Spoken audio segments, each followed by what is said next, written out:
नमो बुद्धाय। स्वागत है आप सभी का। आप लोग देख रहे हैं बुद्धास टीचिंग चैनल और हम यहाँ विशेषतः वर्षावासकालीन विशेष धम्मदेशना के साथ आज के कार्यक्रम में उपस्थित हुए हैं। आज भी हम महाकारुणिक तथागत बुद्ध के मानव हित कल्याणकारी धम्मदेशना सुनेंगे। आप भी अच्छे से सुने, समझे, जितना हो सके उतना व्यवहार में पालन कीजिए। खुद भी सुख शांति पूर्वक रहिए, अपनों को भी सुख शांति पूर्वक रहने के लिए हमेशा प्रेरणा दे। आइए आज का कार्यक्रम शुरू करते हैं। नमो तस्सा भगवतो अरहतो सम्मा संबुद्धास्सा। नमो तस्सा भगवतो अरहतो सम्मा संबुद्धास्सा। नमो तस्सा भगवतो अरहतो सम्मा संबुद्धास्सा। सर्वप्रथम महाकारुणिक तथागत भगवान बुद्ध को त्रिबार वंदना करता हूँ। महाकारुणिक तथागत बुद्ध द्वारा देशित सुआख्यात धम्म को त्रिबार वंदना करता हूँ। महाकारुणिक तथागत बुद्ध के आर्य श्रावक संघ को त्रिबार वंदना करता हूँ। परम पूजनीय डॉक्टर बाबा साहब अम्बेडकर और आज के कार्यक्रम में उपस्थित संपूर्ण श्रद्धा संपन्न बुद्धि संपन्न उपासक उपासिकाएं। महाकारुणिक तथागत बुद्ध कहते हैं, कालेन धम्म सवनं ये तं मंगलमुत्तमं। समय समय पर धम्म देशना सुनना ये मंगल है। कालेन धम्म साकच्छा ये तं मंगलमुत्तमं। समय समय पर धम्म की चर्चा करना ये मंगल है। धम्म की बातें सुनना, धम्म की चर्चा करना, वार्तालाप करना, डिस्कशन करना, ये मंगल है। महाकारुणिक तथागत बुद्ध जिस मंगल की उपदेश देते हैं, दुनिया में 12 साल तक मंगल क्या है इसके विषय में खूब दुनिया में चर्चा परिचर्चा हुआ। कोई कहते हैं अच्छा सुनना मंगल है, कोई कहते हैं अच्छा देखना मंगल है, कोई कहते हैं अच्छा खाना मंगल है, कोई ये मंगल कोई वो मंगल। मगर यही मंगल करके कोई बता न पाया तो बुद्ध के पास जाके पूछते हैं। तब जाके तथागत बुद्ध दुनिया में 38 प्रकार के मंगल के विषय में उपदेश देते हैं। और जो तथागत बुद्ध जो मंगल के विषय में उपदेश देते हैं वह केवल क्षणिक थोड़ी समय के लिए, अरे वाह, अरे कितना आनंद है, कितना मजा है, ऐसे क्षणिक थोड़ी समय के लिए सुख देने वाला मंगल नहीं है। तथागत बुद्ध ने जो मंगल का उपदेश दिया, मंगल जितने भी दुर्गति जाने वाला रास्ता है उसे छेदन करने वाले, मंगल जितने भी पाप अकुशल पर लेके जाने वाले रास्ता है उसे छेदन करने वाले, काटने वाले, मंगल ये जीवन भी सुख शांतमय बनाने वाले और आने वाले समय भी सुख शांतमय बनाने वाले, ऐसे मंगल है। तो धम्म देशना सुनना चाहिए, धम्म की चर्चा करना चाहिए, ये मंगल है। इससे हमारे जीवन में खूब सारा कल्याण होने वाले हैं, हित होने वाले हैं और होना ही है। ये तथागत बुद्ध की वाणी है। कोई धम्म देशना सुनते हैं, कोई धम्म की चर्चा करते हैं और उसके जीवन में हित कल्याण ना हो, ऐसा हो ही नहीं सकता। हाँ, महत्वपूर्ण बात ये भी है, केवल धम्म देशना सुनते जाएंगे, धम्म की चर्चा करते जाएंगे, केवल इतना करने मात्र से जीवन में खूब सारे सुख शांति आएगा, इसका गारंटी नहीं है। केवल सुनने मात्र से, केवल धम्म की चर्चा करने मात्र से थोड़ा थोड़ा मंगल होगा, कल्याण होगा। पूर्णतः मंगल, पूर्णतः कल्याण तब होगा जब हम वो धम्म की बातें को समझ लेंगे, अभ्यास करेंगे, पालन करेंगे और परिपूर्ण होंगे, तब जाके हमें सही मायने में कल्याण होगा, मंगल होगा। मगर धम्म की अभ्यास करने के लिए, पालन करने के लिए सही धम्म को जानना भी तो जरूरी है। दुनिया में जन्म से लेके मृत्यु पर्यंत तक हर इंसान कुछ न कुछ करते रहते।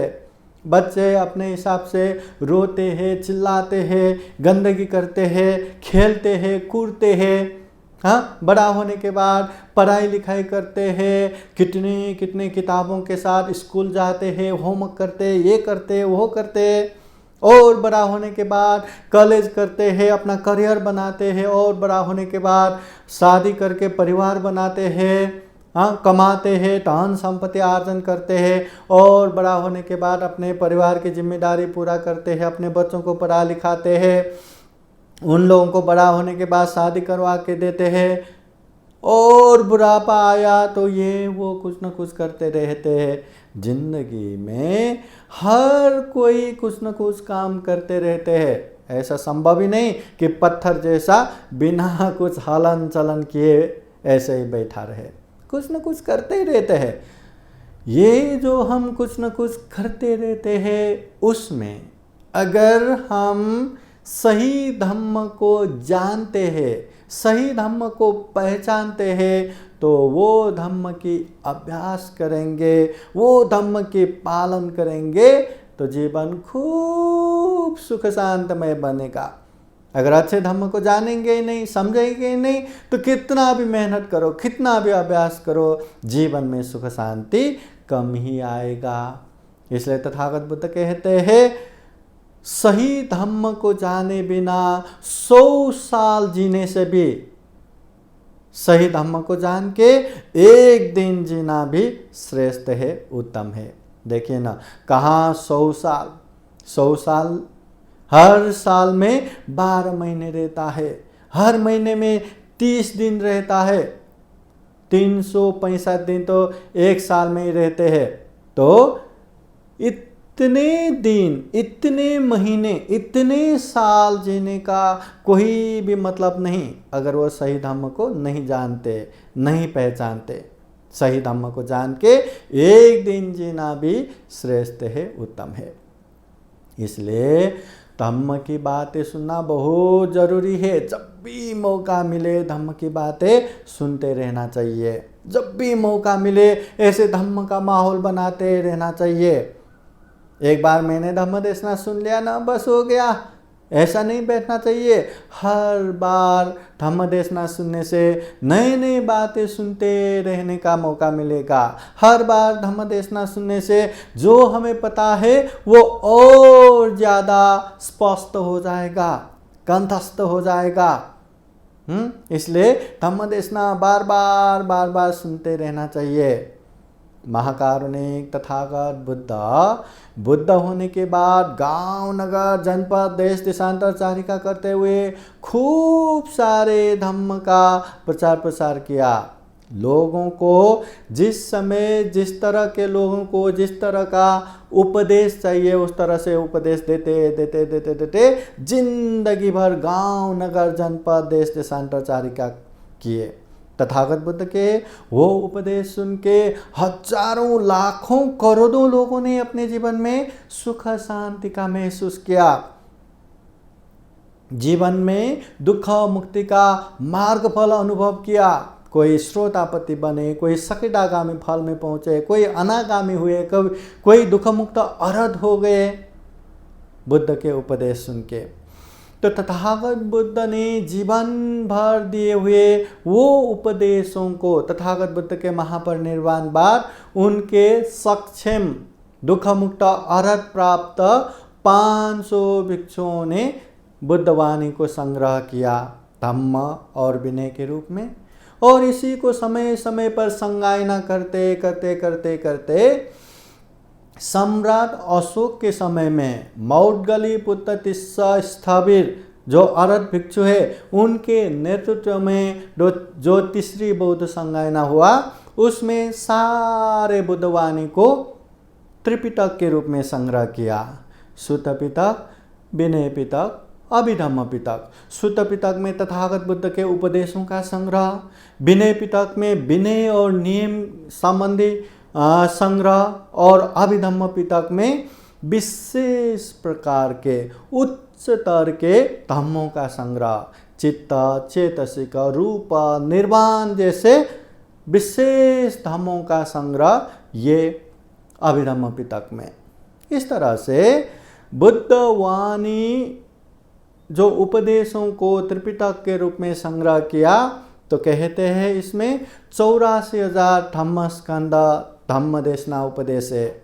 उनमें से 82,000 धम्म स्कंद स्वयं तथागत बुद्ध ने दिया हुआ उपदेश है, और बाकी के 2,000 धम्म स्कंद बुद्ध के उपदेश सुन के उनके श्रावक शिष्यों ने दिया हुआ उपदेशों का संग्रह हो गया।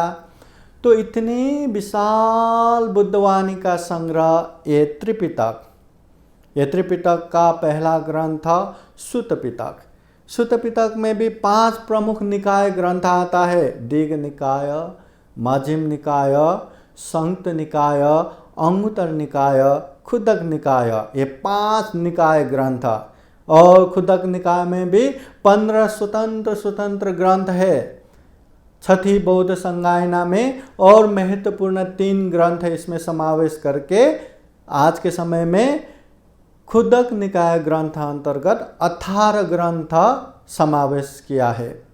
तो ये सुत्त पिटक के ये 5 निकाय में भी अंगुत्तर निकाय ग्रंथ के एक सूत्र में तथागत बुद्ध कहते हैं धम्म देशना सुनने से, जो हम धम्म देशना सुनते हैं ये मंगल है, तो धम्म देशना सुनने से क्या होगा?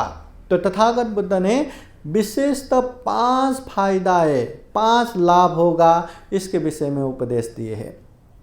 वो 5 फायदा क्या क्या है, ध्यान से याद कीजिए। पहला है अश्रुतं सुनाति, कभी न सुना हुआ अच्छा धम्म देशना सुनने को मिलेगा। दूसरा है सुतं परिहोदपेति, बार बार धम्म देशना सुनने से कंठस्थ हो जाएगा, पाठ हो जाएगा। तीसरा है कंखं वितरति, मन में शंका उपशंका जो है वो भी निवारण हो जाएगा। ये धम्म है कि वो धम्म है, ऐसा धम्म है कि वो ऐसा धम्म है, ये करने से अच्छा होगा, वो करने से अच्छा होगा। बार बार धम्म देशना सुनने से ऐसी हर तरह की शंका उपशंका निवारण हो जाता है। चौथी है दिथिंग उजुंग करोति, मन के अंधविश्वास, मन के मिथ्या दृष्टि भी निवारण हो जाएगा। मिथ्या दृष्टि खत्म हो जाएगा, सम्यक दृष्टि उत्पन्न होना शुरू हो जाएगा। और 5वां है चित्तमस पसीदति, चित्त प्रसन्न हो जाता है, अच्छे जगह पे विश्वास उत्पन्न हो जाता है, अच्छे जगह पे श्रद्धा उत्पन्न हो जाता है, और मन प्रमोदित होके प्रसन्न हो जाता है, शांत हो जाता है। इसलिए ये धम्म देशना सुनना चाहिए, ये धम्म देशना सुनना मंगल है, तथागत बुद्ध कहते हैं। अभी धम्म देशना सुनने से तथागत बुद्ध के समय से लेके आज भी और आने वाले समय में भी बहुत सारे लोगों ने ज्ञान हासिल किया, जीवन के अच्छे बुरे को पहचान किया, और बहुत सारे बुरे चीज़ों से दूर रह के अच्छे चीज़ों में आगे बढ़ने का जो प्रेरणा ये धम्म देशना से मिला। इसलिए ये धम्म देशना जितना हो सके उतना हमें सुनते सुनते जाना है।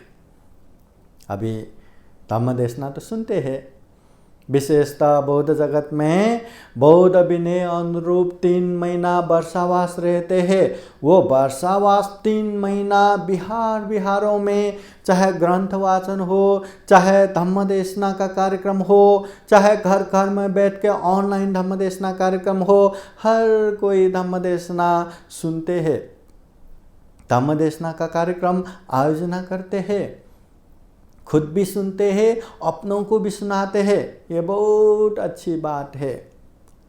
हाँ, मगर एक बात हमेशा याद रखना है, तथागत बुद्ध कहते हैं अत्ताई अत्तनो नाथो, कोई नाथो परोसिया। हम खुद के मालक खुद ही है, कोई हमारे मालक नहीं है। अच्छा करना है हमारे हाथ में, बुरा करना है हमारे हाथ में। अभी धम्म देशना का कार्यक्रम करना तो अच्छी बात है, मगर इतनी अच्छी बातों में भी, इतने पुण्य कार्यों में भी अगर हम पुण्य न कर पाए तो इसमें गलती हमारा ही हो गया।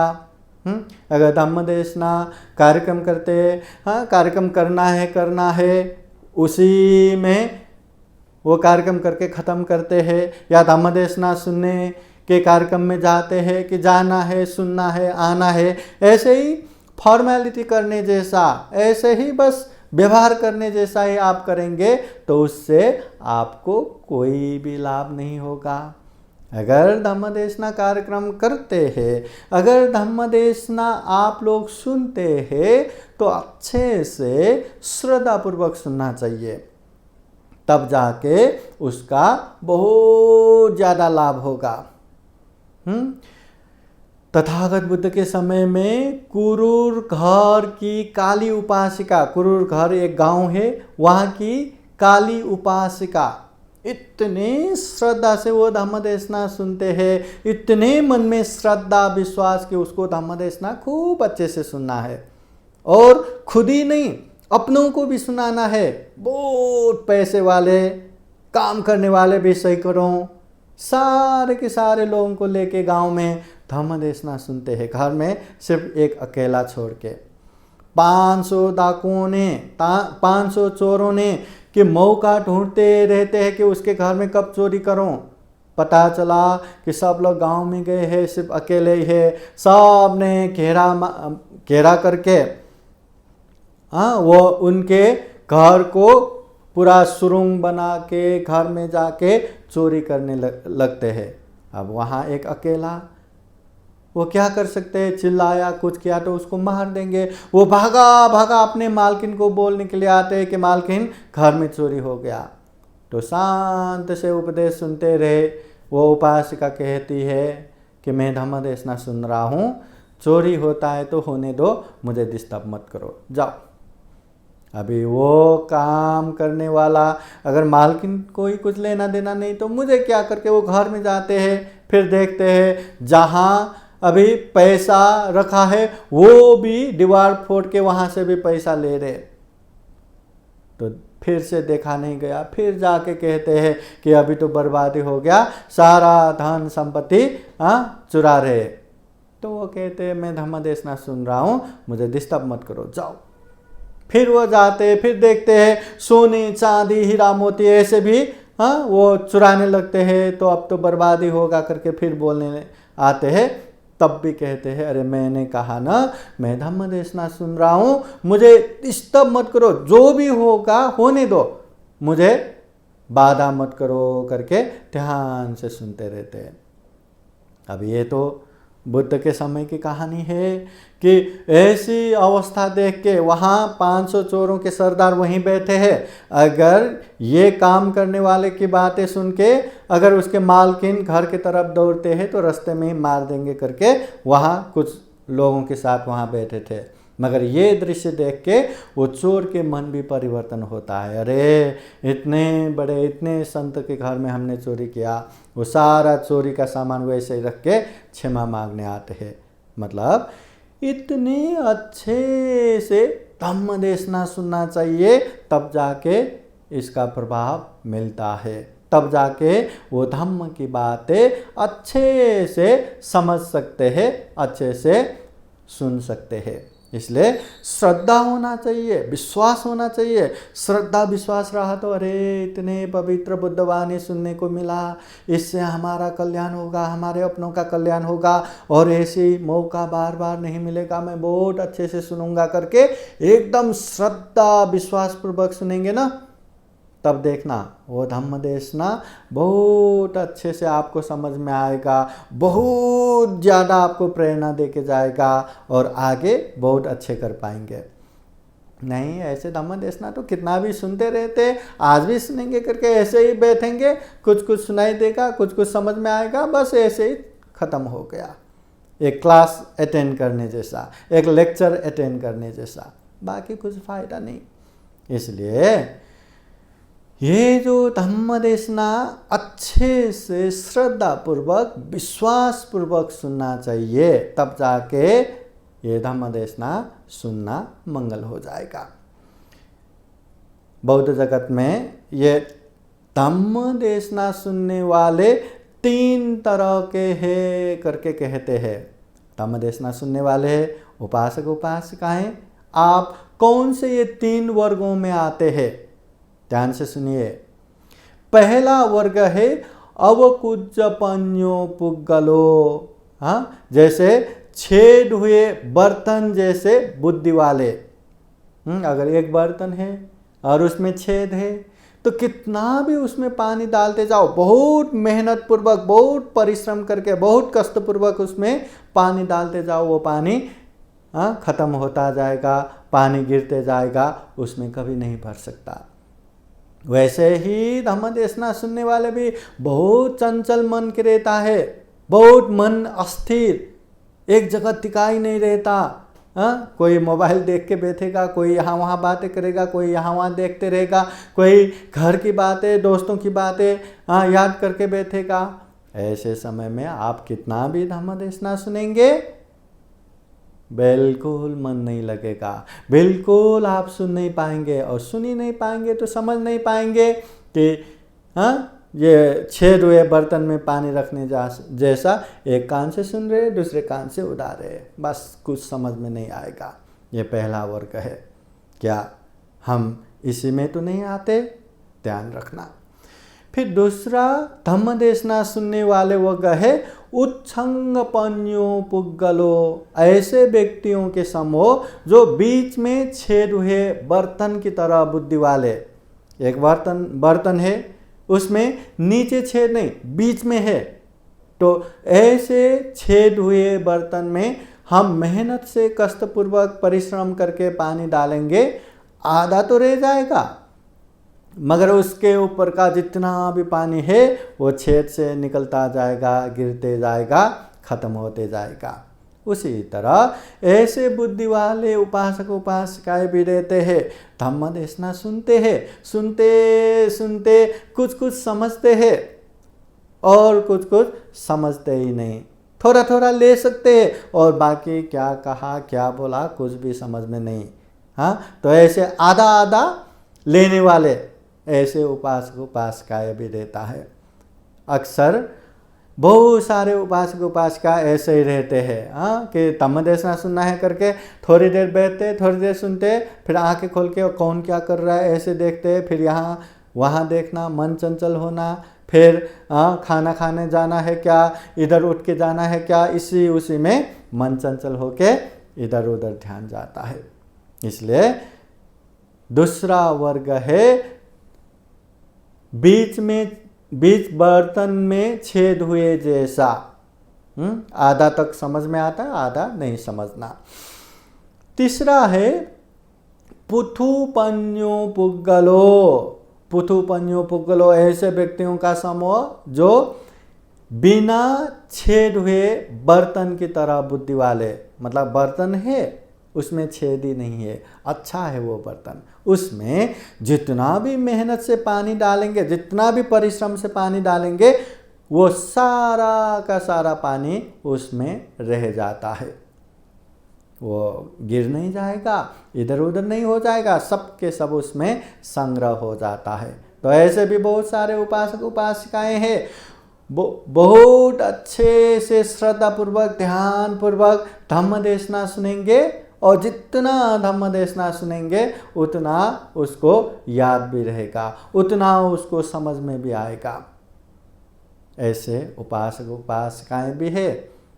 आप लोग इसी में तो नहीं? बहुत अच्छा। अगर आप लोग इसी वर्ग में आते हैं तो बहुत अच्छा। तो इस वर्ग में अगर नहीं आते तो आने के लिए क्या करना पड़ेगा? जब भी धम्म देशना सुनेंगे तो सारी बातें भूल जाओ। बस मैं धम्म देशना सुनने के लिए बैठा हूँ, एकदम शांत एकाग्र होके बैठो। मन में श्रद्धा भर भर के लाओ कि इतना बुद्ध धम्म संघ के वाणी सुनने को मिल रहा है, ये सुनना भी इतना पवित्र कल्याण है, तो इसको समझ के पालन करेंगे तो आगे कितना कल्याण होगा, कितना मतलब हित होगा, कितना मंगल होगा। तो ऐसे श्रद्धा भर भर के ये सुनना भी बहुत कल्याण है करके श्रद्धा पूर्वक सुनना है। श्रद्धा पूर्वक ध्यान एकाग्र हो के बिना पूर्वाग्रह, बिना बायस, कोई कैसे भी कहे, कोई कुछ भी बोले, मुझे क्या करना है मुझे पता है, मुझे क्या सुनना है मुझे पता है करके अहंकार हो के, हाँ, ईगो रख के नहीं, जो भी कहेंगे अच्छे से सुनेंगे करके श्रद्धा पूर्वक जाके सुनना है। तब जाके मन में श्रद्धा चित्त भी है, मन एकाग्र स्थिर भी है, हाँ, और मन में कोई किसी प्रकार का राग द्वेष मोह रूपी क्लेश भी उस समय उत्पन्न नहीं, और बायस भी नहीं, मतलब पूर्वाग्रही भी नहीं। तो ऐसे समय में जो भी उपदेश देंगे हम अच्छे से सुन पाएंगे, अच्छे से समझ पाएंगे। और धम्म देशना अच्छे से सुनेंगे, अच्छे से समझेंगे तो अच्छे से पालन करने का प्रेरणा भी बहुत आता है। ऐसा नहीं कि हर जगह धम्म देशना सुनेंगे तो अच्छा करो बुरा न करो, पाप से दूर रहो और धम्म में आगे बढ़ो, कुशल करो अकुशल से दूर रहो। ये धम्म देशना तो हर जगह पे होता रहता है, पर हर कोई पाप से दूर रहता है क्या? हर कोई धम्म में निरंतर आगे बढ़ता है क्या? मगर श्रद्धा चित्त से एकाग्र होके धम्म देशना सुनेंगे तो स्पष्ट रूप से समझ में आएगा कि धम्म करने से हमें कल्याण ही होगा, अधम्म से दूर रहने से, पाप से दूर रहने से हमारा कल्याण ही होगा। तो हमें पाप से दूर रहना ही है और कुशल पुण्य कार्य में आगे बढ़ना ही है। ये प्रेरणा मिल जाता है और आगे भी निरंतर बढ़ सकता है। तथागत बुद्ध कहते हैं सुनाथ धारेथ चराथ धम्म। ये धम्म ही सुनाथ, सबसे पहले अच्छे से सुनो, धारेथ उसको धारण करो, समझो, और चराथ उसको आचरण करो, अभ्यास करो। यही धम्म है। केवल सुनेंगे तो भी काम का नहीं, अगर सुनेंगे ही नहीं तो काम का ही नहीं, सुन के ही बैठेंगे तो भी काम का नहीं, उसको अच्छे से ग्रहण भी करना है। ग्रहण भी करेंगे तो पालन नहीं करेंगे तो भी काम का नहीं, उसको पालन भी करना है। अच्छे धम्म को सुनेंगे, जानेंगे, अच्छे धम्म को ग्रहण करेंगे, अच्छे धम्म को पालन करेंगे तो सही मायने में ये धम्म हमारा कल्याण करेगा। ये धम्म वास्तविक रूप में जीवन में सुख देगा, शांति देगा, आनंद देगा। चाहते हैं ना अपने जीवन में सुख हो, शांति हो, मंगल हो? अगर चाहते हैं तो अच्छे धम्म सुनो, अच्छे धम्म ग्रहण करो और अच्छे धम्म को जितना हो सके उतना निरंतर पालन करते जाओ, करते जाओ, करते जाओ। इसी में पुण्य होगा, कुशल कर्म होगा और जीवन में सुख शांति मिलेगा। तो हम यही कामना करते हैं कि जीवन में इसी तरह का पुण्य कार्य, धम्म कार्य हम निरंतर करते करते आगे बढ़ सके धम्म का माहौल बना के कभी हम पुण्य करेंगे, कभी दूसरों को पुण्य करने का मौका देंगे और खूब सारा पुण्य धम्म करते करते ये दुर्लभ या अमूल्य ये सर्वश्रेष्ठ मनुष्य जीवन को सफल बना सके, सार्थक बना सके, ऐसी कामना करते हुए आज का ये धम्म देशना यहीं समापन करते हैं। सबका मंगल हो, सबका कल्याण हो। भवतु सर्वमंगलम्। धम्म देशना के अंत में आप सभी के जीवन में बुद्ध का आशीर्वाद, धम्म का आशीर्वाद, संघ का आशीर्वाद हमेशा रहे, ऐसी कामना करते हुए बुद्ध वाणी पाली गाथा द्वारा आशीर्वाद देते हैं। सवेतियो विवजन्तु सब्बरोगो विनाशतो माते भवतु अन्तरायो सुखे दीर्घायुको भव। भवतु सर्वमङ्गलं रक्षन्तु सर्वदेवता सर्वबुद्धानुभावेन सदा सुखी भवन्तु ते।